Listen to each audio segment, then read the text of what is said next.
All right, welcome back to the 2-Minute Warning, episode 137. Today we're back on the topic of baseball. I love talking baseball. 2020 Cy Young Award winner, Trevor Bauer is a free agent. Wade, where do you think he's going to sign? Just to go over a few stats. He greatly improved his how much he's worth this past year. I looked at some of the stats, compared him to the 2019 season. He went from a 6.39 ERA to a 1.73, which is pretty incredible. Hence the Cy Young Award. Yeah. This year was his best strikeout to walk ratio. He went from 3.9 last year to 5.9 this year. So some pretty good numbers.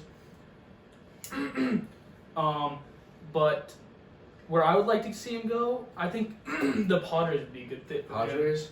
They need some pitching. They did pretty well this year, but definitely lacked some depth in their pitching. I think that would be a great spot for him, but they would need to open up some cap space for him. I don't think they have as well. They picked up money. Clevenger from the Indians this past year, but now he's getting Tommy John, so he will fill in that spot.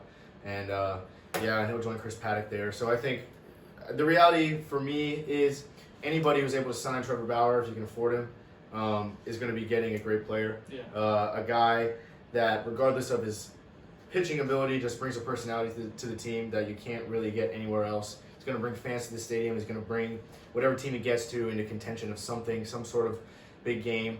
Just the way he plays with this McGregor strut off the mound and the whole thing with him putting Joe Kelly on his cleats, that type of stuff. The guy plays with swag and he backs it up. He's got a plus fastball in my opinion. The guy isn't really physically large, but he has a 95 plus mile an hour fastball. Good cutter, relies on his curveball and slider a lot, and he even mixes in a sinker. And I guess he doesn't throw his changeup a lot, but it is a good pitch. And like Wade said, 1.73 ERA this year, posted 100 strikeouts, and this is in a shortened season. So that's impressive. My top three landing spots for Bauer are the Mets.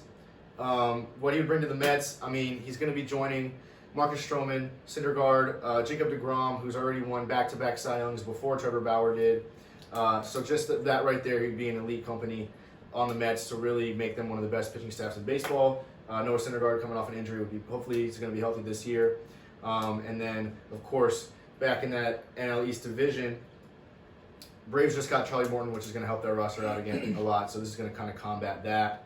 Going to the Nats, of course, he joined the three-headed beast there with Steven Strasburg, Max Scherzer, and Patrick Corbin. I think he would be a great addition to make one of that team the best pitching staff in baseball. And then, of course, the Yankees. Tanaka, one of their go-to guys for the last couple of years, free agent. Garrett Cole, they just signed a huge contract. He can't do it alone. And then Severino, I think. He's coming back, I think, this year from Tommy John. I think that would be a good swap for him because they have the pieces to go to the World Series, and they have in the past few years. I think that everybody there...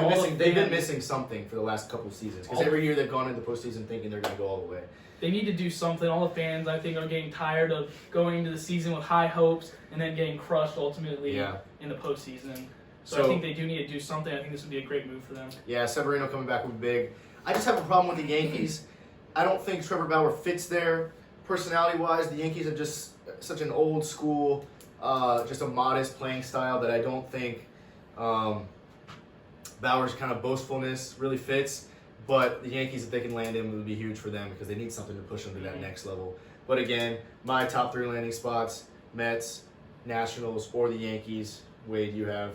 I like the Padres, Yankees, and Mets. The Padres, I feel like, would be more of a short-term thing for him. Yeah, because the Padres need something to get a ring as well. They don't have the cap. They don't have the money for him. But if they were able to make it for him, I think they can make a good push into the playoffs this year because they look pretty good. They got a good upcoming young team, and I think that this could add the leadership they need to be able to go deep. And like I said, if they can add Chris Paddock, they already have obviously. If they can add Trevor Bauer to that rotation, and then obviously Clevenger being out, Bauer can fill in that role, and then they got Josh Hader to come in later in games. That would be good, I think, for the Padres. And then once Clevenger's back, if they sign Trevor Bauer to a long enough period of time. But I do think wherever he signs would be for 2-3 years at least.